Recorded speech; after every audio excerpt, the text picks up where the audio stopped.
Kumusta po kayo? Bago po ang lahat, first things first.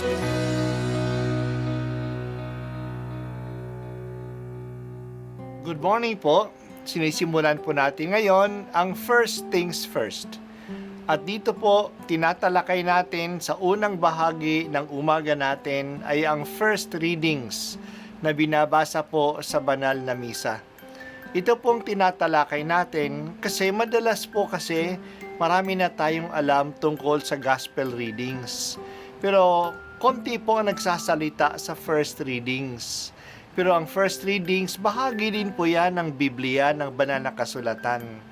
Kaya susubaybayan po natin ang mga first readings, basahin po natin at kuminsan kailangan ng basahin ng 2 o 3 beses bago maintindihan kasi hindi po tayo sa familiar sa mga istorya at sa mga kaisipan na tinatalakay dito. Sa Ramataim Zophim, isang maburol na lugar sa Ephraim, ay may nakatirang lalaki na Elkana ang pangalan.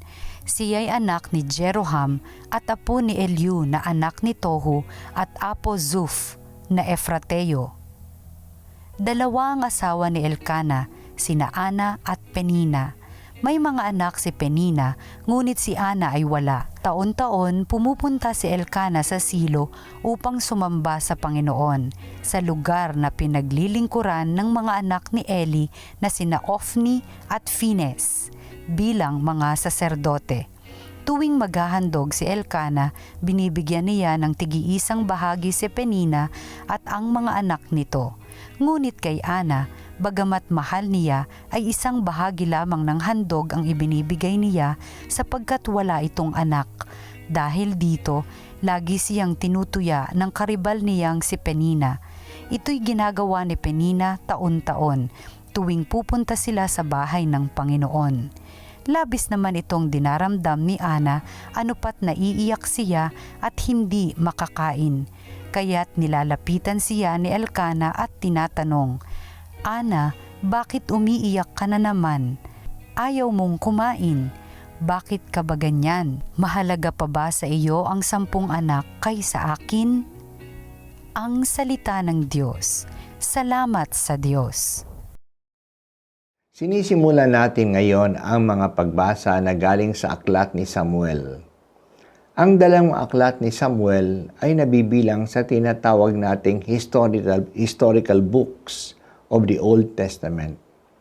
Ang mga ito ay mga aklat na naglalahad ng kasaysayan ng bayan ng Israel mula sa pagpasok nila sa lupain ng Kanaan hanggang sa pagkabagsak ng kaharian ng Huda.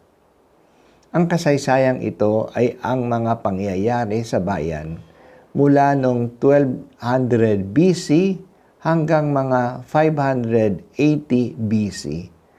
Kaya sumasaklaw ng mga 700 taon. Mahalaga ang papel ni Samuel sa kasaysayan ng Israel. Maituturing natin na siya ang huling hukom ng Israel at ang formal na nagbukas ng panahon ng mga propeta sa Israel. Siya rin ang kingmaker sa Israel. Kahit na napilitan lamang siya ang nagsimula ng monarkiya sa Israel, ang pamumuno ng mga hari. Ang mga hari noon ay hindi kinokoronahan, kundi ina-anoint, binubuhusan ng langis. Ang anointing o pagpapahid o pagbubuhos ng langis ay ang pagtatalaga na isang hari ang isang tao. Si Samuel ang nag-anoint kay Saul at kay David na maging hari. Nagsimula ang aklat ni Samuel sa paglalarawan sa atin sa kalagayan ng kanyang mga magulang, lalo na ng kanyang nanay. Uso pa noon ang magkaroon ng maraming asawa. Ang tatay niyang si Elkana ay may 2 asawa, si Penina at si Anna. Mas mahal niya si Anna pero hindi ito magkaanak. Si Penina ay may mga anak at palagi niyang kinukutya si Anna sa kanilang taunang pagsamba sa lambana ng Diyos sa Silo.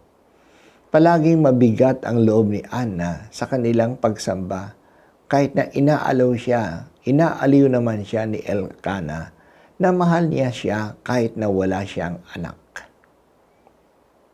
Madalas natin matagpuan sa Bible ang kaso ng babae na walang anak. Sila ang pinipili ng Diyos na magsilang ng mga anak na magkakaroon ng mahalagang papel sa kasaysayan ng Israel. Ito ang kaso ng nanay ni Samson at ng nanay ni Juan Bautista. Pinapakita dito sa atin na ang mga bata at ang bawat buhay ay kaloob ng Diyos. Ngayong araw, pinag-uusapan ang pagpapalaglag ng mga bata na inaayawan ng mga magulang nila.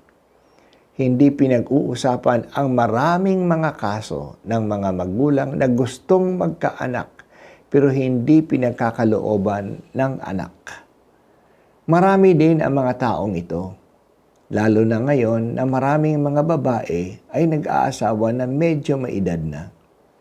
Makikita natin si Anna, ang kalagayan ng mga babae na hindi magkaanak. Unawain din natin sila at ipagdasal sila kasi ang bawat buhay ay kaloob ng Diyos. Kaya ang bawat buhay ay pahalagahan natin at ang pinagkalooban ng ganitong regalo na sila'y magkaanak ay dapat pahalagahan ang kanilang pagbubuntis. Ipinagdarasal po namin, Panginoong Diyos, ang pinanggalingan ng bawat buhay. Ang mga may asawang hindi magkaroon ng anak o gusto pang madagdagan ng kanilang mga anak. Ipakalob mo po ang kanilang kahilingan kung ito'y naaayon sa iyong kalooban. Aliwin mo at biyayaan ng anak ang mga babaeng ito.